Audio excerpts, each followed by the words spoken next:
마가복음 제3장 31절에서 35절까지입니다. 그때 예수의 어머니와 동생들이 와서 밖에 서서 사람을 보내어 예수를 부르니 무리가 예수를 둘러 앉았다가 여짜오되 보소서 당신의 어머니와 동생들과 노이들이 밖에서 찾나이다. 대답하시되 누가 내 어머니이며 동생들이냐 하시고 둘러 앉은 자들을 보시며 이르시되 내 어머니와 내 동생들을 보라. 누구든지 하나님의 뜻대로 행하는 자가 내 형제요 자매요 어머니니라. 아멘. 한국 속담에 피는 물보다 진하다. 이게 무슨 뜻인가 하면 피는 사람이 피로 난 관계죠. 그러니까 부모와 자식 관계, 형제 관계. 물은 일반 사회에서 생겨난 관계들입니다. 학교 친구들이나 직장 동료들이나 이런 저런 관계로 맺어진 관계들이죠. 그러니 피가 물보다 진하다 그 말은 결국 더 가까운 것은 혈육이고 그리고 그렇기 때문에 그게 더 중요하다 그런 뜻이에요. 그런데 오늘 예수님께서 가르쳐 주시는 말씀은 전혀 그런 뜻이 아닙니다. 피가 세상에서 가장 진하고 가장 중요한 것이 아니라 그보다 더 중요한 것이 있다는 것이죠. 그게 무엇인가 하면 그게 바로 하나님의 뜻대로 행하는 일이라는 것입니다. 그것이 더 중요하고 더 귀하니 그런 의미에서 피로 이렇게 맺어진 이런 관계는 이것은 결코 어떤 관계보다 우선하는 가장 중요한 관계가 아니라 그런 뜻이죠.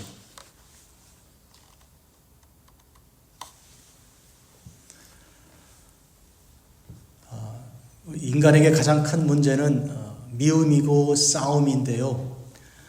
그리고 그 미움과 싸움의 기본은 뭐냐면 그 혈육관계, 이것이 제일 중요하다고 여기는 데서 시작하는 것입니다. 여러분 아시는 대로 아버지가 돌아가실 때 자녀들에게 내 원수를 갚아다오, 이런 이야기는 동화 속에 그리고 소설 속에 옛날 이야기 속에 굉장히 많이 나옵니다. 자식들은 일생 사는 동안에 진과 선과 미 같은 고귀한 것을 추구하는 대신에 아버지의 원수를 갚기 위해서 일생 동안 모든 일을 다 하는 수가 있고요. 그리하여 자기 인생도 같이 파괴되는 수가 있습니다. 혈육을 중요하게 생각하고 그것이 최고의 가치라고 여기기 때문인데 이것은 그리하여 모든 전쟁과 모든 미움과 싸움이 일어나는 것입니다. 여러분 아시는 대로 세계 큰 전쟁들은 다 이와 같은 민족주의에서 난 것입니다. 1차 세계대전도 민족주의 전쟁이고 2차 세계대전도 민족주의 전쟁입니다. 우리 민족 이외에 다른 민족은 다 우리의 원수다 이렇게 된 것이죠. 그래서 민족 즉 피가 있는 이 관계가 제일 중요하고 그것은 최고의 어떤 가치가 있다고 평가하는 것인데 이것은 모든 전쟁과 모든 미움과 싸움을 정당하다고 여기게 하는 그런 잘못된 바탕이 되는 것입니다. 그래서 오늘 말씀을 잘 들어보십시오. 진정으로 귀한 것은 피도 아니고 물도 아니고 하나님의 성령으로 거듭난 그런 복된 관계인 것을 반드시 기억하셔야 됩니다. 그래야 샬롬 참된 평화가 일어납니다. 그렇지 않으면 결국은 집안끼리 자기의 혈통끼리 중심으로 다른 사람은 원수로 여기고 싸우는 일이 그치지 않게 될 것입니다. 오늘 본문을 봅니다. 예수님께서 하나님 말씀을 증거하고 또 사람들의 병을 고치고 그들을 이제 감싸고 있는 그들을 주장하고 있는 귀신들을 내쫓는 그런 복된 사역을 감당하는데요. 그런데 식사할 겨를도 없이 사람들이 몰려듭니다. 그 말은 얼마나 많은 사람들이 아프고요, 문제가 있고요, 귀신에 붙들려 있는지 알 수 있습니다. 식사할 겨를도 없이 바쁜 그때 누가 들어와서 예수님에게 말하는 거예요. 밖에 예수님의 어머니가 있고 누이들이 동생들이 있습니다. 나오라는데요. 왜 바깥에 예수님의 어머니 마리아하고 그리고 누이들과 동생들이 서서 사람을 보내 예수님 나오라고 그랬을까요? 너무 많이 사람들이 있었기 때문에 예수님을 만나고 싶은데 그런데 들어갈 틈이 없어서 그렇게 사람에게 얘기했을까요? 그랬을 수도 있습니다. 오늘 본문에 보니 굉장히 많은 사람들이 가득 자리를 메우고 있고요. 더욱이 예수님께서 그리고 돕는 사람들이 식사할 겨를도 없을 만큼 많이 사람이 있었으니까 아마 그래서 예수님의 어머니와 동생들과 그 누이들이 들어갈 자리를 못 찾고 차라리 밖에서 만나자 이렇게 사람에게 전가를 보냈을 수도 있겠어요. 근데 사실은 그게 아닙니다. 혹시 사람이 너무 많다고 해도 정말 예수님을 만나고 싶었다면 성경에서 만나는 방법에 대해서 믿음 있는 자들의 태도에 대해서 가르쳐 주신 예가 하나 있습니다. 무엇인가요? 문을 열지도 못하고 한 발을 디디지 못할 정도로 많이 있으면 어떻게 했습니까? 지붕에 올라갔단 말이죠. 올라가 지붕을 뜯어내리고 거기다가 사람을 침상채 내린 일도 있잖아요. 그러니까 그런 방법도 있는데 지금 예수님과 친족 관계인, 혈통 관계인 어머니와 동생들이 밖에 서서 그렇게 하지 않았습니다. 그 이유는 뭔가 하면 안에 자리가 없어서 그런 것이 아니라 소문을 들었기 때문이에요. 예수님이 귀신에 씌었다는 소문, 그리고 정신이 없이 미쳤다는 소문을 들었기 때문이죠. 그런 소문이 돌았습니다. 실제로 예루살렘에서 내려온 서기관들과 바리새인들이 그런 소문을 냈습니다. 대개 이 나쁜 소문이라는 것은 사람들 사이에 이렇게 보통 민중들 사람들 사이에서 생겨나는 것보다는 위에 통치하는 사람들 엘리트들 중에서 나쁜 소문, 거짓 소문을 만들어서 퍼뜨려서 사람들을 이간시키는 경우가 상당히 많습니다. 이 경우도 마찬가지. 예수님께서 미쳤다, 귀신에 붙들렸다 이 소문은 이런 예루살렘에서 내려온 서기관들과 이런 사람들이 예수님을 죽이려고 사람들 사이에 퍼뜨린 것이죠. 이런 일은 이와 같이 정말로 진실로 거룩하게 살고 사람들에게 유익을 끼치는 사람을 이렇게 귀신에게 붙들린 사람으로 호도해가지고 거짓 소문으로 매장을 시키는 일은 세상에 많이 있었는 중에 그런데 예수님의 경우도 예외가 아니죠. 그런데 문제는 왜 예수님의 어머니와 마리아 아닙니까? 믿음이 좋은 사람이었잖아요. 초년대 임신했을 때 그가 천사를 통해 성령으로 잉태되었고 그는 예수 그리스도이시라고 이렇게 말했을 때 그것을 믿음으로 받아들인 여인 아니었나요? 그리고 이후에 마리아는 많은 그런 귀한 모습을 보인 그런 분인데 어떻게 바깥에서 서서 그 나쁜 소문을 듣고 그 소문을 버리지도 않고 그대로 생각하고 혹시 미쳤을지도 몰라, 내 아들이 미쳤을지도 몰라 하고 바깥에 서 있냐 그 말이에요. 그래서 이 믿어지지가 않는 말이에요. 이 말씀은. 더구나 가톨릭에서는 마리아를 예수님에게 기도하기 위해서 마리아에게 먼저 기도를 하면 효과가 있다고 믿는 그런 신앙을 가진 마리아를 거의 이제 인간의 차원이 아니고 신적인 차원까지 생각하고 있는 단계에서는 이게 이해가 잘 되지 않는 대목이에요. 어째서 마리아가 예수님이 미쳤을지도 모른다고 생각했을까? 그런 소문을 듣고 흘려보내고 그럴 리가 없다고 무슨 소리 하는 거냐고 이렇게 딱 자르지 못했을까? 굉장히 이상하잖아요. 그리고 예수님의 동생들이 있습니다. 남동생들이 있고 여동생들이 있어요. 이들도 바깥에 서가지고 자기들 어머니랑 같이 서가지고 빨리 좀 나오라 그러라고. 여기에는 무슨 마음의 태도가 있는가 하면 예수님이 지금 사람들 병을 고치고 또 이제 귀신을 쫓아내고 하는 그런 일들이 이게 부끄러운 일인 거예요. 자랑스러운 일이 아니고 왜 부끄럽는가 그러니까 귀신에 붙들려가지고 귀신의 왕에게 붙들려 귀신이 그 속에 역사하여 그런 일을 하고 있는 거니까 이건 안 하면 좋은 거예요. 하지 말게 해야 그들이 식구로서 마땅히 할 일을 감당하는 거라 생각한 것이죠. 그래서 예수님이 자랑스럽지 않고 수치스럽고 부끄러우니 그냥 집에 오라고 그래서 집에서 그냥 문 잠그고 나가지 말라고, 제발 나가지 말라고, 그런 짓 하지 말라고 이렇게 하고 싶었는 거예요. 그래서 밖에서 예수님을 나오라고 그렇게 한 것이죠. 여러분, 이쯤에서 우리는 이 마리아만 아니라 예수님을 세상에 소개하되 하나님의 어린 양이라고 소개한 세례 요한도 예수님에 대하여 의문이 생겼던 것을 우리는 생각해야 됩니다. 그가 감옥에 갇혔습니다. 헤롯 왕에게 가서 당신이 동생의 아내를 취했으니 이것은 옳지 않다고 그렇게 아주 두려움을 없이 왕에게 가서 담대히 이렇게 도전한 그가 감옥에 갇혔습니다. 그런데 감옥 안에서 생각해 보는 거예요. 예수님, 그분이 진짜 메시아 맞나? 그래서 제자들을 보냈습니다. 마태복음 11장 2, 3절이죠. 요한이 옥에서 그리스도께서 하신 일을 듣고 제자들을 보내 예수께 여짜오되 오실 그이가 당신입니까? 우리가 다른 일을 기다려야 하는 건가요?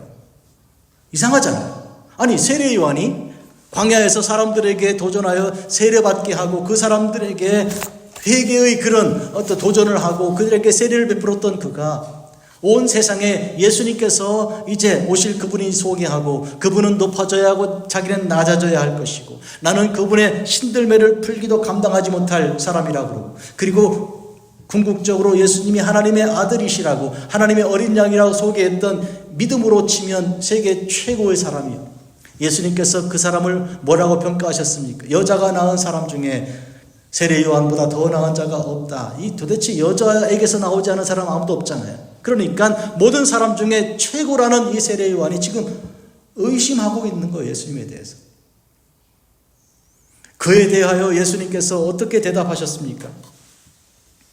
가서 세례 요한에게 너희 선생에게 이렇게 말해라.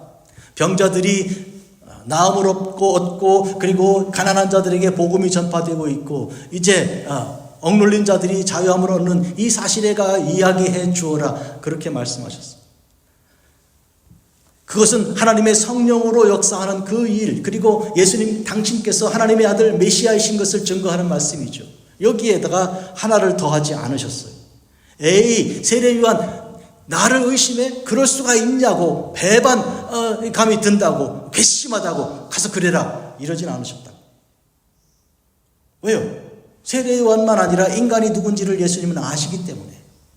그래서 여러분 아시는 대로 요한복음 2장에서 사람들이 예수님을 막 왕으로 삼으려고 그러고 막 그렇게 할 때 물을 포도주로 바꾼 그 일로 인해 사람들이 막 들썩이고 그럴 때 사람들에게 당신의 마음을 의탁하지 않으셨다. 한마디로 무슨 얘기예요? 우쭐하게 막 이렇게 하니까 나도 덩달아 그런가 하고 그 평가에 내가 좌우되지 않았다 그 말이에요. 왜요? 사람의 속에 뭐가 있는지 알기 때문에. 지금은 저러지 조금 있다 뒤집어질 거야. 알기 때문에. 그래서 칭찬할 때 마음이 우쭐해지고 반대로 비판할 때 마음이 풀이 죽어가지고 화를 내면 그럴 수가 있어? 이렇게 하지 않는 거예요. 왜? 사람은 알기 때문에. 사람은 누굽니까? 사람은 다 어쩔 수 없는 죄인이에요. 너나 할 거 없이. 그렇기 때문에 여러분들이 사람에 대하여 높이 생각하고 사람을 이렇게 평가를 높이 하고 있으면 반드시 실망하는 거예요. 그러니까 현실을 알아야 돼요. 첫째로 나를 알아야 돼요. 내 자신이 아무것도 아니라는 걸 알아야 그래야 화가 잘 안 나는 거예요. 사람이 화를 왜 잘 내는지 아십니까? 내가 정말 대단한 줄 알고 있는데 사람이 몰라줄 경우에 화가 나는 거예요. 아니 가만 내가 당신이 평가하는 것보다 난 높은 사람이야. 나는 고고한 사람이라니까 당신 나를 몰라도 한참 몰라. 에이 하고 화가 나는 거예요. 그러나 내가 원래 아무것도 아닌 줄 아는 사람에게는 화날 일도 없는 거예요. 뭐 당신 말이 맞다고. 나 별거 아니라고. 맞다고. 그 정도만 아니고 더 정말 내가 그런 거 몰라서 그렇지 알려줄까요? 이렇게 하는 수가 있는 거예요. 한경재 목사님이 교회에서 어떤 분이 목사님 이런 점은 잘못됐고요. 저런 점은 그렇고요. 이렇게 하니까 장로님 몰라서 그렇지만 더 나쁜 점도 있는데 그거 말씀해 드릴까요? 장로님 모르는 게 너무 많은데 내가 얘기해 드릴까요? 시간 한번 내시겠어요? 그랬다는 거죠. 화날 일이 없다는 거예요. 내가 아무것도 아닌 줄 알면 그런 의미에서 우리 주님께서는 우리가 누군지를 다 알고 계신 것이죠. 우리가 스스로에 대해서 착각하지 말아야 되는 것이죠. 자, 이런 점에서 지금 세례 요한만 아니라 예수님의 어머니 마리아도 그냥 보통 인간이에요. 다르게 말하면 달리 말하면 주님께서 세례요한에게 가서 이렇게 증거해라, 다시 얘기해라라고 말해 그에게 이분이 과연 메시아인 것을 알게 확증을 다시 시켜주신 것처럼, 한마디로 새로운 에너지와 새로운 그런 힘을 불어넣어 주신 것처럼 우리 모두가 똑같이 주님이 나에게 그런 새로운 그런 각오와 새로운 마음의 태도를 날마다 공급을 받아야 되는 거예요, 우리가. 예? 그러니까 어제 내가 불같이 뜨거웠다면 오늘도 불같이 뜨거워야 되는 거예요. 그러기 위해서 우리는 날마다 은혜를 받아야 되는 거예요. 여러분, 방이 온돌이 뜨끈뜨끈하게 했다 그래도 나무를 계속 공급 안 해주면 금방 식어요. 그러니까 우리는 그런 의미에서 날마다 새로운 은혜를 받아야 되는 걸 주님이 아시는 거예요. 그러니까 우리를 비판하고 너 왜 그랬어? 감히 나를 실망하게 이렇게 안 하시는 거예요. 다 알고 계시기 때문에. 그러니까 알았어 걱정하지 마. 내가 새로운 은혜를 준다 하고 계속 은혜를 공급해 주시는 거예요. 이 점을 오늘 분명히 여러분 하셔야 됩니다. 그러니까 마리아 특별한 인간 아니요. 우리하고 똑같아요. 세례요한 우리하고 똑같다니까요. 너나 없이 다 마찬가지다 그 말이에요. 그렇기 때문에 우리는 기대하지 말고 실망할 것도 없는 거예요. 사람에 대해서는. 모든 사람에 대해서는 마찬가지입니다.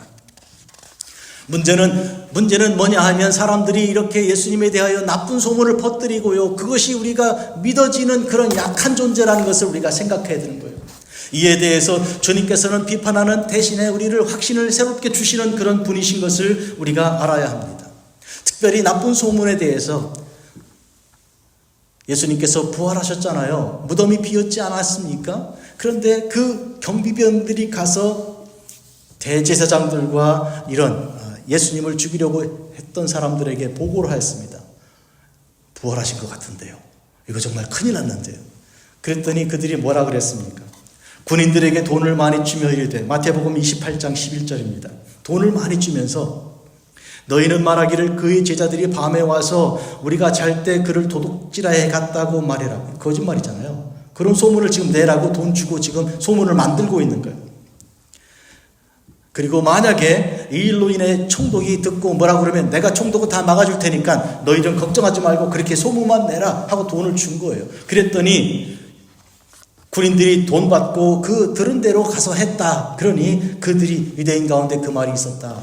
한마디로 말하면 이런 거짓 소문이 일어나는 것은 이와 같은 지도자들급 사이에서 그들이 맡은 바 하나님의 귀한 일을 감당하지 않고 거짓으로 육신적으로 일을 하려는 나쁜 생각이 그들에게 마귀가 들어와서 이와 같이 사람들을 이간을 시키는 것이죠. 그런데 문제는 예수님의 어머니가 그리고 동생들이 그의 영향을 받았다는 데 있는 것이죠.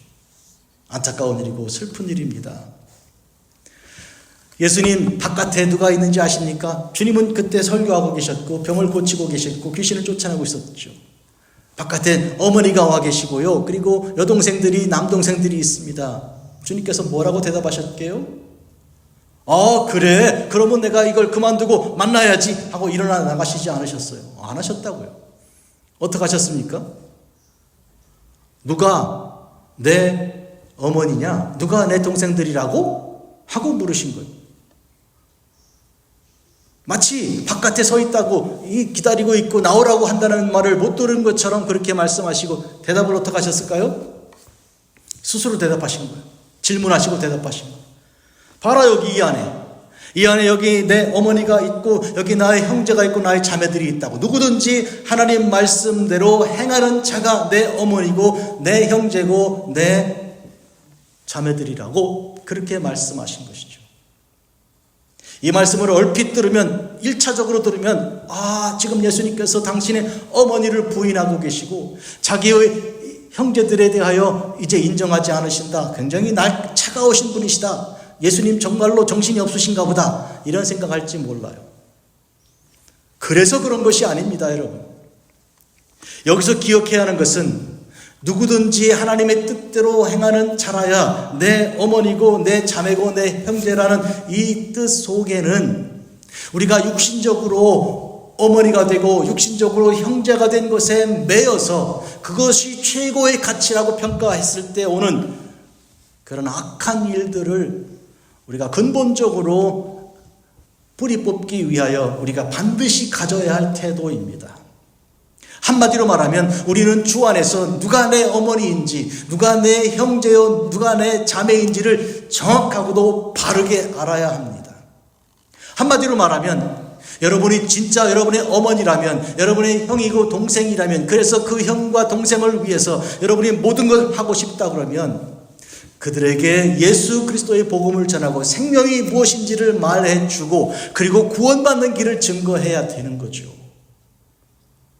그렇게 진리와 진실을 여러분이 말해서 그들이 구원받는 길로 가게 도와주지 않으면서 어머니라고 그러고 동생이라고 그러고 형이라고 누이라고 하는 것이 무슨 소용이 있습니까? 아무 소용없잖아요. 여러분이 가장 귀한 가치라고 피가 물보다 진하다고 말하며 어머니라고 그리고 누이 동생 남동생이라고 말하는 그것이 전혀 말이 다른 얘기잖아요. 가장 귀하고 소중한 것을 말하지 않잖아요. 어째서 여러분들은 어머니고 누이 동생이고 남동생이라고 그렇게 말할 수 있습니까? 주 안에 있지 않으면 그게 되지가 않는 거죠. 지금 떠올라서 하는 얘기, 차인표라고 한국의 유명한 배우 있잖아요. 제가 영상을 하나 봤는데 대만에 가니까 대만 공항에 사람들이 꽉 몰려들어요. 지금 여기 페라트하고 이 스티븐 형제는 무슨 얘기 하는지 모르겠지만 한국에 유명한 배우가 있는데 세계적으로 유명해요. 그래서 이 대만을 갔더니 대만에 막 공항에 사람들이 몰려드는 거, 수천 명이 모여드는 거예요. 그러면서 막 박수치고 사인 달라고 그러고 막 그렇게 하는 거예요. 얼마나 많은 사람이 몰려드는 거예요. 그런데 거기서 차인표가 이렇게 얘기하더라고요. 여러분, 나 할 말이 하나 있습니다. 내가 이 시간 여러분 앞에 마음이 너무 안타까워가지고 내가 지금 하나님 앞에 회개합니다. 나 잘못했습니다. 그런 거예요. 그러니까 이 팬들이 뭔 소리 하는 거냐고. 근데 보니까 막 울더라고요. 차인표가 울더라고요. 울면서 하는 얘기가 여러분들은 나를 만나려고 여기까지 달려왔고 나에게 모든 정성을 다 했습니다. 그런데 나는 여러분에게 해준 게 없습니다. 솔직히 여러분들을 이용해서 내가 인기를 얻어 그걸로 내가 돈도 벌고 명예를 얻고 했습니다. 나는 여러분에게 받은 대로 해준 바가 없으니 내가 나쁜 사람이죠. 그리고 하는 말이 나는 예수 믿는 사람이에요. 나는 예수님을 알고 구원받는 게 최고의 가치라고 여기고 그것을 위하여 나는 그렇게 살아가는 사람인데 내가 이 얘기를 여러분에게 하지 않고 있다면 나는 여러분에게 진심으로 대하지 못하고 있는 것입니다. 나는 여태까지 그랬습니다. 지금 회개합니다. 그러므로 나는 이 시간 여러분에게 내 속에 있는 나를 구원하신 예수님에 대해서 말해야 되겠습니다. 들어보십시오 하고 설교하더라고. 전도하더라고. 여러분 여기서 기억하셔야 됩니다. 가장 귀하고 소중한 것이 여러분에게 식구들이라면 그 식구들에게 가장 소중한 것을 전하고 나누어야 식구들 아닌가요? 아니면 여러분들은 이 말하고 저 말하는 거예요. 어떤 말이 맞는 얘기예요? 피가 물보다 진하다고 말해놓고 사실은 그 피에 대하여 여러분이 그만한 가치를 정성과 사랑을 기울이지 않았잖아요. 진심으로 그 밤을 새가며 하나님 나의 어머니, 나의 누이 그리고 나의 동생의 구원을 위해서 이 시간 간절히 기도합니다 하고 밤새 기도하며 간절히 기도하였습니까? 안 했다면 여러분들은 여러분이 소중히 여긴다는 말이 거짓말이잖아요. 지금 그 말씀이에요. 이스라엘의 역사 속에 요시아라는 왕이 있습니다. 굉장히 중요한 왕이에요. 그는 나이가 8살 때 왕이 되었는데 아버지가 이 궁중 안에서 반란 이 신하들에게 말하자면 죽었습니다. 시해당한 거예요. 그리고 나서 어린 8살짜리 이 요시아가 왕이 되고 18년 후에 26세가 되었을 때 그는 개혁을 실시하였습니다. 온 이스라엘 안에 예루살렘과 유대 지역과 이스라엘 안에 우상이 가득하고 하나님을 섬기지 않는 것을 발견한 것이죠. 그런데 그것을 개혁을 시작할 때 성전에서 성경 말씀이 발견되어 그걸 가지고 온 것을 읽었은 그 성경 말씀을 읽을 때 주로 모세오경인데 그중에 신명기가 중심인데 그거를 읽을 때 그는 옷을 찢었습니다. 우리가 이와 같은 처참한 경우에 빠진 것은 우리가 하나님을 섬기지 않고 우상을 섬겼기 때문에 하나님께서 우리에게 분노하시고 진노하신 것이구나 하고 그는 옷을 찢어 울면서 하나님께 회개하였고 그 말씀대로 예루살렘에서 가보니 성전 안에 우상이 가득한 거예요. 하나님의 성전에 우상이 막 가득한 거예요. 그걸 다 드러내고 그 다음에 유대 땅과 이 예루살렘 이스라엘 전체에 있는 모든 산당들 다 드러내고, 그리고 산당들에서 남의 이 우상들에게 경배하는 제사장들 다 불러다가 물만 먹이고 가둬놓고, 이렇게 하여 모든 사람들이 하나님 믿는 그 개혁을 이루었습니다. 그 사람이 한 것 중에 가장 귀한 것 하나는 유월절을 지킨 것이죠. 유월절은 뭔가 하면 모든 12지파 사람들이 다 모여서 하나님께 영광을 올려드리는 것인데, 유월절이란 이스라엘이 애굽에서 나올 때 하나님께서 마지막 10번째 재앙을 내릴 때, 그때 어린 양의 피를 설주와 인방에 바르게 하신 그 일이 있잖아요. 그 피가 발라진 집은 하나님의 진노를 피하여 하나님께서 그 집을 넘어가셨다. 그게 유월이에요. 유월이란 말은 건너 넘어가시는 걸 말해요. 그러면 그 집이 산 것이거든요. 하나님께서 안 넘어가시면 그 집을 뚫고 들어가는 건데, 뚫고 들어가면 그 집의 장자가, 그리고 이 짐승의 첫 번째도 다 죽는 것이죠. 집안에 말하자면 이제 미래가 없어지는 것이죠. 그런데 하나님께서 넘어가시는 유월하시는 그것을 기념하는 것이 유월절이에요. 한마디로 이스라엘이 애굽에서 나오던 그 유월절을 지키는 것인데, 이 유월절은 1년마다 매달 첫 번째 달에 지키고요. 이것을 지킬 때마다 하나님께서 하나님의 어린 양을 보내주셔서 우리를 영적으로 구원하여 살려주실 것을 기다리고 있습니다. 유월절의 뜻이 그거예요. 그 유월절의 어린 양으로 예수님이 오신 거고, 십자가에 위해서 피 흘려 죽으신 것이잖아요. 그렇게 오랫동안 기다리던 거죠. 그 유월절을 지키게 되어 있는데, 이스라엘의 왕들 중에 누구도 이와 같이 요시야처럼 지킨 사람 없다 그랬어요. 그럼 우리가 잘 아는 왕 누가 있습니까? 다윗도 있고 솔로몬도 있고, 이들도 지키지 않은 것을 지금 요시야가 지킨 것이죠. 저는 이 요시야에 대해서 너무 깊은 뜻이 있습니다. 이 훌륭하다, 대단하다, 귀하다. 그래서 성경은 그에 대한 평가를 이렇게 합니다. 요시야같이 마음을 다하여 뜻을 다하여 힘을 다하여 모세의 모든 율법을 따라 여호와께로 돌이킨 왕은 요시야 전에도 없었고 요시야 후에도 없다고. 요시야 전에는 아까 말씀드린 다윗, 솔로몬 이런 왕들이 있고, 후에는 요시야의 아들이 3명이 왕이 되었습니다. 그리고 손자도 왕이 되었는데, 이들이 22년 동안, 예루살렘이 멸망할 때까지 22년 동안 다 악한 왕들이었습니다. 이걸 통해 알 수 있는 것은 요시야는 유일하게 가장 훌륭한 하나님의 마음에 든 그런 왕이었는데,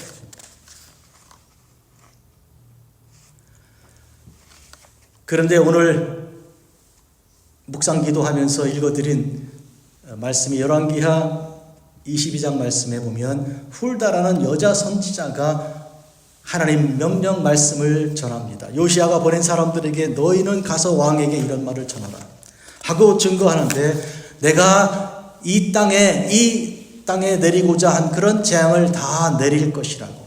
요시야가 개혁을 하기 전에 이미 나는 그 이스라엘의 멸망을 결정하였다고. 그러나 요시야가 이렇게 회개하고 옷을 찢고 하나님께 돌아와 정성을 다하는 일에 대하여 내가 그에게 복을 내릴 것이라. 복을 내리는데 어떤 복을 어떻게 내립니까? 성경에 들어있는 본문은 평안히 죽어서 조상의 묘실로 들어갈 것이다.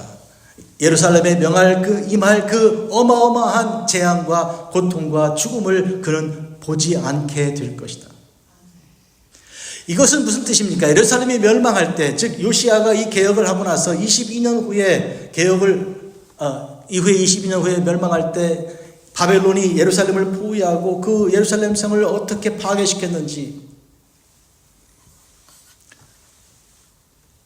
왕을 잡아다가 왕을 자기의 눈앞에 자식들을 죽이고요. 왕이 자기 자식들, 왕자들이 죽는 걸 봐야 되는 거예요. 어떻습니까? 그리고 난 다음에 왕의 눈을 뽑아버려가지고 뽑힌 왕을 꽁꽁 묶어갖고 철사줄로 묶어가지고 끌고 가는 것이죠. 그리고 그 예루살렘 안에 어떤 일이 일어났습니까? 사람들이 이제 적군들이 들어와서 사람들을 쳐 죽이고 아이벤 여인의 배를 가르고 아이 바위에 던지고 부모가 자식의 살을 먹고 이런 일이 벌어진 거예요. 그 어마어마한 처참한 것을 이 요시야 왕은 보기 전에 하나님께서 데려가신 거죠. 어떻게 보면 이런 의미에서 죽음이라는 것이 다 한결같이 이렇게 나쁜 것이 아니라 하나님께서 어떤 때 불러가시는가에 따라서 그 죽음이 축복이 될 수 있다는 것도 오늘 우리가 들어서 생각할 수 있는 것인데, 그런데 여러분, 이 요시야 왕, 이렇게 귀한 왕의 4명의 후손들, 3명은 아들이고 1명은 손자인데 이들이 다 하나님 앞에 거룩하고 온전하지 않아서 결국 하나님의 그 멸망의 작정을 그대로 이루게 한 것인데요. 어째서 아버지하고 아들들이 이렇게 다르고 할아버지와 손자가 이렇게 다른가에 대해서 우리는 생각합니다. 보통 우리는 어떤 생각하는가 하면 아버지가 훌륭하면 자식도 그 아버지 덕을 보리라 생각하는 것이죠. 그래서 우리는 아버지가 부자면 그러면 아들도 그것을 따라 이어서 그 돈을 가지고 혜택을 보는 것이 이 세상 뜻이 아닌가요? 그래서 뭐 소위 금수저를 물고 났느니 은수저를 물고 났느니 그런 말 하잖아요. 그러니까 태어날 때 입에 금덩어리를 물고 나오는 거예요. 아버지가 부자면. 그러나 그것은 영적으로 해당이 전혀 되지가 않는 것이죠. 에스겔 선지자가 있습니다. 18장 1, 3절에 1, 2, 3, 4절엔 이렇게 기록합니다. 하나님께서 말씀하시기를 너희들이 속담을 이렇게 하는 것이 있다. 아버지가 신포도를 먹었으면 아들의 이가 시다. 그것이 너희들 속담이지. 아버지와 아들이 이렇게 연결되어 있다고 생각하는 거예요. 아버지가 신포도를 먹으면 아들이 이가 안 먹었는데도 시다. 하나님께서는 그건 거짓말이다. 아니다. 아들이 안 먹었는데 아버지가 먹은 그것이 무슨 관계가 있냐. 그렇죠? 여러분의 아버지께서 여러분의 여기 혹시 앉아 계신 여러분 중에 여러분 아버지가 지금 포도를 콱 씹는지 어떻게 알고 계세요? 모르죠. 여러분 이가 쉬어요? 안 쉬잖아요. 아무 관계가 없다는 것이죠. 그리고 하나님께서 말씀하시기를 모든 영혼이 내게 각각 나에게 속했다. 그러니 그 죄가 그가 죄를 지었다면 그 사람만 벌받지 그의 아버지가 그 사람 때문에 벌받지 않고 그 아버지의 죄 때문에 아들이 벌받지 않는다고. 아들과 아버지는 별개라고 이렇게 말씀하시는 거예요. 여기서 무슨 뜻을 말씀하십니까? 말하자면 피는 물보다 진하다고 그래서 그 피의 가치 때문에 아버지와 아들의 혈육관계와 형제들의 혈육관계 때문에 그것을 소중히 해. 그것 때문에 범죄하고 죽이고 복수하고 그렇게 하는 것이 정당하지 않다. 각각 따로다. 이렇게 말씀하시는 뜻이 여기 있는 거예요. 분명히 기억하셔야 됩니다. 그렇다면 내가 하나님 앞에 바로 서야 한다면 동시에 여러분의 형제에 대해서 어머니에 대해서 가장 잘하는 일은 그들이 하나님 앞에 설 수 있도록 도와주는 거죠.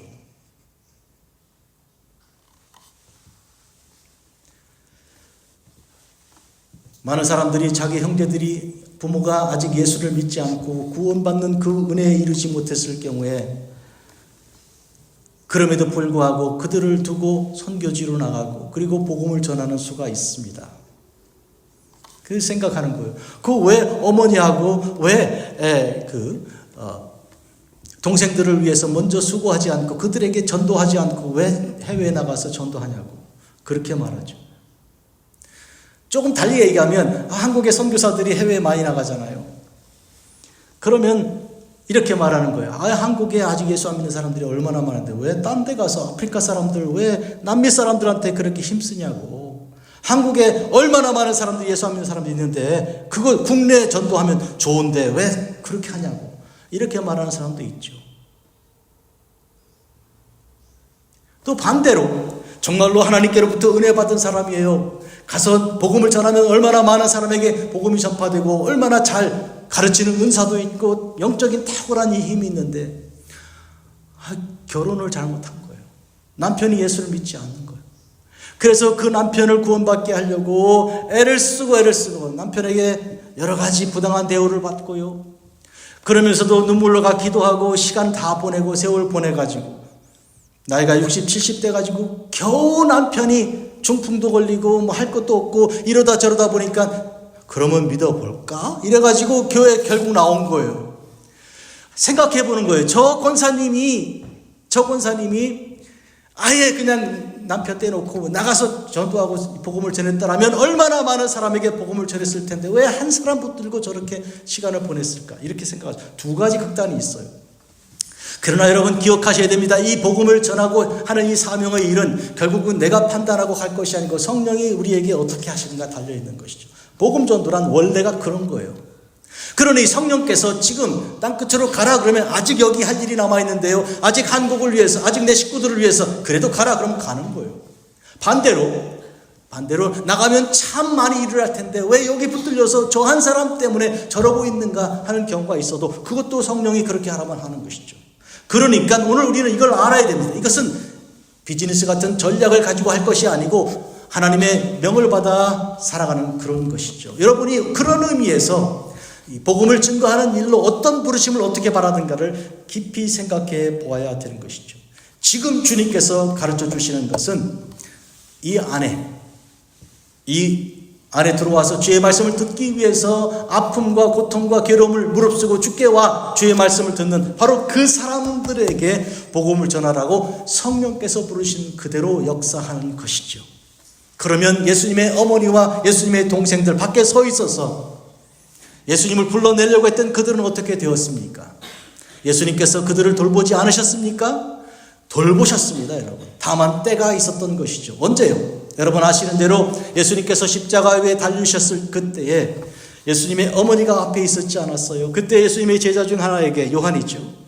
요한 너의 어머니라 모시고 가라 하여서 그 예수님의 어머니 마리아를 챙길 수 있도록 요한에게 부탁하신 것이죠. 그리고 예수님의 동생들 어떻게 생각하십니까? 그들이 이와 같이 예수님 미쳤다고 잡으러 다녔던 그들을 어떻게 챙기셨습니까? 주님께서 죽으시고 부활하신 이후에 하늘로 승천하기 전 40일 동안 땅에 계셨죠. 그런데 그때 여러 사람들을 한꺼번에 500여 사람들을 만난 일도 있으셨고요. 11명의 제자들에게 나타나신 바도 있으시고요. 2명의 엠마오로 가는 제자들과 동행하신 바도 있죠. 그런데 한 사람씩 개별로 만난 적도 있습니다. 그 중에 하나가 바로 시몬 베드로를 1대1로 만난 적이 있으시고 또 한 명 성경에 언급된 것은 야고보입니다. 자기 동생이죠. 그때까지도 주님 믿지 않던 바로 바깥에 서서 기다리고 있었던 사람들 중에 한 사람인 이 야고보를 따로 만나셨던 것이죠. 그리고 그에게 믿음을 심어주신 그런 일이죠. 문제는 어떤 때냐 이런 것이죠. 다만 마음은 다 같이 가 있는 것이죠. 사도 바울의 경우에 그는 이스라엘 동족, 유대인들 동족들이 예수 믿지 않고 핍박하는 일에 대하여 그는 마음이 안타까움이 있었습니다.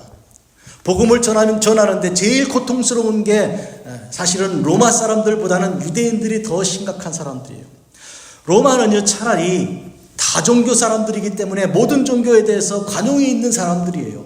그런데 유대인들은 유일신교 사람들로서 이 바울이 믿는 이 예수님을 인정하지 않고 그래서 바울을 죽이기 전에는 내가 먹지도 자지도 않겠다고 결심한 40여 명의 사람이 쫓아다니고 있는 거예요. 그와 같은 경우에 바울은 어떻게 하였습니까? 그럼에도 불구하고 가는 곳마다 유대인의 회당을 먼저 갔잖아요. 핍박을 받을 줄 알고 가서 복음을 증거하는 거예요. 왜? 동족들이니까. 그러나 핍박당하고 하니까 뭐라고 그랬습니까? 옷을 털면서 예수님께서 그렇게 말씀하셨잖아요. 한 동네 가서 말씀을 전할 때 받아들이면 좋지만 받아들이지 않으면 옷을 털고 증거를 삼으라고 털면서 내가 여러분에게 먼저 온 것은 여러분이 주님 말씀을 먼저 받은 그런 이스라엘 사람들로서 주의 말씀을 받은 일이 있고 약속을 먼저 받았고 그러니 먼저 주님을 알아야 되겠기 때문에 왔는데 그렇다면 나를 이렇게 박대하면 내가 이방인에게 가겠다고 하고 옷을 털어 증거를 삼고 떠나지 않았습니까? 그랬던 바울이지만 그러나 그의 동족을 위한 기도는 이렇게 하였습니다. 로마서 9장 3절 나의 형제 곧 고륙의 친척을 위하여 내 자신이 저주를 받아 그리스도에게서 끊어질지라도 원하는 바라. 나의 형제 나를 고륙을 친척 피예요. 물 대신 피입니다. 그 피인 그들이 예수님께 돌아와 구원받게 되기만 한다면 나는 차라리 저주받아 죽어도 좋다. 이렇게 말할 정도로 간절한 마음으로 마음의 뜨거움이 있었던 것이죠.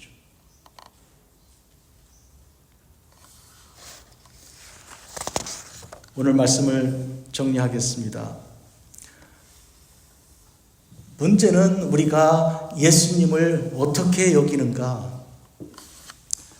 예수님의 지금 어머니와 예수님의 형제들은 예수님을 부끄럽게 생각하였습니다. 그래서 문 밖에 서서 집에 들어가지 않고 사람을 끌어낸 것이죠. 여러분들이 예수님을 자랑스럽게 여기는가, 예수님을 부끄럽게 여기는가, 이것은 굉장히 중요한 기준인데요. 예수님이 부끄럽게 여겨지는 것은 사람들의 말을 들었을 때예요. 안 믿는 사람들의 말을 들으면 예수님이 부끄럽게 여겨집니다. 지금 이 샌프란시스코 지역만 해도 굉장히 세속화가 돼가지고요. 일반 공립학교에 가서 사람들이, 교수가 얘기하고 학생들이 얘기할 때 교회에 대해서, 기독교에 대해서 말하면 비웃는 소리가 대부분이에요. 거기서 나는 예수 믿는데요, 이렇게 말하는 건 굉장히 어려운 일이죠. 왜냐하면 막 비웃으니까. 그런데 예수님이 나를 살리신 건, 내가 정말 죽을 수밖에 없는데 주님이 나를 위해 죽으셨기 때문에 내가 살았다는 이 믿음의 확증을 가진 사람에게는 주님은 자랑스러운 이름이에요. 남들은 부끄럽게 여겨도 나는 예수님이 너무 자랑스러운 거예요. 내가 예수 믿는 사람이라는 것이 너무 좋은 것이죠. 그런 사람이 되어야 하는 것인데, 지금 주님께서 만나는 사람들은, 주님과 함께 있는 집 안에 있는 사람들은 그런 사람들이에요. 주님이 자랑스러운 사람들이요. 집 바깥에 있는 사람들은 주님이 부끄러운 사람들이요. 여러분에게 묻습니다. 여러분들은 지금 어디 계십니까? 예수님 안에 계십니까? 예수님 밖에 계십니까? 예수님이 자랑스러우십니까? 예수님이 미쳤다고 생각하십니까? 이거는 굉장히 중요한 주제인데, 영적으로 여러분에게 말씀드립니다. 안에 들어오십시오. 예수님에게로 들어오십시오. 이렇게 우리가 복음 전도의 사명을 받은 거예요. 다른 거 아니요. 밖에 서 있는 사람을 안으로 데려오라고 여러분이 그 사명을 받은 거예요. 한 사람이라도 들어갑시다. 이 예수님께서 자랑스러운 분이십니다. 나를 살리신 분입니다. 죽을 수밖에 없는 나를 살리신 분, 당신을 이렇게 사랑하시는 분, 자랑스러운 분이니 들어가서 만납시다 하고 데리고 들어가야 되는 것이죠. 그때 사람들은 물을 거예요. 누구냐고 도대체 예수가. 그러면 와서 보라고. Come and see. 와서 보라 하고 예수님을 보여주고 볼 수 있게 하는 그런 것이죠. 다른 사람 말을 듣고 판단하지 말고 주님을 만나라고, 이렇게 주님께로 인도하는 일이 절대로 중요하죠. 그 사명이 여러분에게 있습니다. 다시 예수님 말씀 들어보십시오. 누구든지 하나님의 뜻대로 행하는 자가 내 형제요, 내 자매요, 내 어머니이니라. 여러분이 자녀들을 사랑한다면, 형제들을 사랑한다면 돈을 물려주거나 뭘 위해서 그렇게 애쓰지 말고, 여러분들의 그런 자녀들이 예수님을 사랑하고 예수님을 통해서 하나님의 일을 행하는 일을 기쁘게 여길 수 있도록 그렇게 해 주시기를 진심으로 바랍니다. 돈을 물려주면 자식들이 싸워요. 누가 그러더라고요. 2,000불만 있어도 형제들이 싸운다고, 장례식 날 싸운다고. 그 2,000불 없는 게 낫죠. 아무것도 안 물려주는 게 낫죠. 차라리 믿음을 주면 모여 앉아 우리 어머니가 우리에게, 우리 아버지가 우리에게 신앙을 가르쳐 준 것에 대해서 감사하고 기도할 거 아닙니까? 이게 중요하지 않아요. 저는 어렸을 때 저희 아버님이 이제 집을 지을 때 대들보를 세우면서 여호수아 24장 15절을 기록했던 것, 제가 몇 차례 여러분에게 말씀드리잖아요. 그것이 그리 중요하기 때문에, 오직 나와 내 집은 여호와를 섬기겠노라. 오직 나와 내 집은 여호와를 섬기겠노라. 바로 이와 같은 이 사실, 이것이 여러분에게 증표가 되고 확증이 되시기를 진심으로 바랍니다.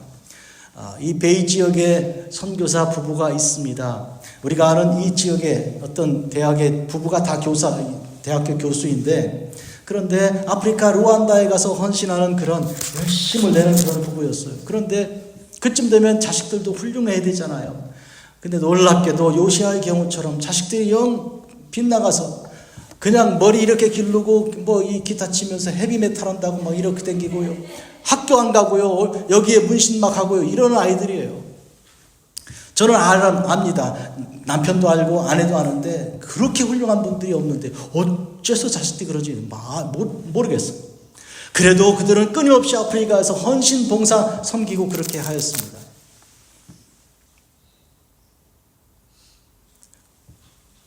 그런데 어느 날 이 부부가 아이들하고 이야기를 하면서, 얘들아 아프리카 한번 갈래? 그랬더니 미쳤어요. 거기 가게. 내가 하나만 부탁하자. 한 번만 가자. 아프리카 꼭 한 번만 가고 돈 얘기 안 할게. 그랬더니 뭐 재밌는 일 있어요. 가죠. 너 헤비메탈 하잖아. 내가 아이들 모아줄게. 한 1000명 모아줄 테니까 애들 앞에서 그거 한번 해봐. 그랬더니 정말요? 약속했어요? 내가 1000명 모아줄 거야. 가자. 그랬더니 그럼 가죠 뭐. 가가지고 아이들 앞에서 하다가 다 쓰러진 거예요. 완전 다 깨진 거예요. 남편 그 아내가 아프리카에서 르완다에서 돌아가셨습니다. 교통사고로 죽었어요. 길이 그래요. 길이. 여기 미국 이런 길같이 이러면 교통사고도 훨씬 적잖아요. 경찰도 여기저기 있어갖고 조심해야 되잖아요. 아프리카는요 영 아니거든요. 길이. 그러니까 운전하다가 돌아가신 거예요. 그 장례식을 제가 영상으로 봤어요. 두 아들들이 관을 들고 앞으로 가면서 고개 푹 들고 기도하더라고요. 사랑하는 성도 여러분, 여러분이 자녀들 사랑한다 그러면 선교지에 복음 전하는 데 데리고 가십시오. 그리고 거기서 역사하는 주님을 직접 볼 수 있게 도와주십시오. 그러면 틀림없이 그들이 주님의 손에서 구원받게 될 것입니다. 사랑하는 성도 여러분, 우리 주님께서 그러면 이제 주님은 부끄러운 분이 아니고 자랑스러운 분이라는 것을 알게 되는데, 아이들이 우리 부모가 즐거워하고 자랑스러운 그분이라는 것을 알고 얼마나 그들의 삶이 바뀌게 될 것입니까? 느헤미야 8장 10절은 여호와로 인하여 기뻐하는 것이 너희의 힘이니라. 여호와로 인하여 기뻐하는 것이 너희의 힘이니라. 사랑하는 성도 여러분, 여러분들이 여호와 하나님을 기뻐한다면 그것이 여러분에게 힘입니다. 하나님이 부끄럽고 하나님이 이렇게 마음에 와닿지 않을 경우는 힘이 쫙 빠지는데, 그러나 하나님이 좋으면, 하나님을 기뻐하면 그것이 여러분에게 힘입니다. 그런 사람은 밖에 있지 않습니다. 뛰어 들어오는 거죠. 문 안 열어주면 문 계속 놓고 하고요. 계속 두드리라고 했잖아요. 안 되면 위에 지붕을 뜯어내는 거죠. 하나님이 좋으니까, 만나야 되니까. 그렇게 되는 여러분 되시기를 주의 이름으로 축복합니다. 기도드리겠습니다. 자비로우신 주 아버지 하나님, 우리가 하나님이 기뻐 즐거워 자랑스러운 주의 종들이 되기를 원합니다. 이것을 우리가 우리의 자식들에게, 우리 형제들에게, 우리 어머니에게 이야기하고 전해 주어서 그들도 예수님을 기뻐하는 사람들이 될 수 있도록 하나님 저희들을 도와주시옵소서. 우리 구주 예수님의 이름으로 기도합니다. 아멘.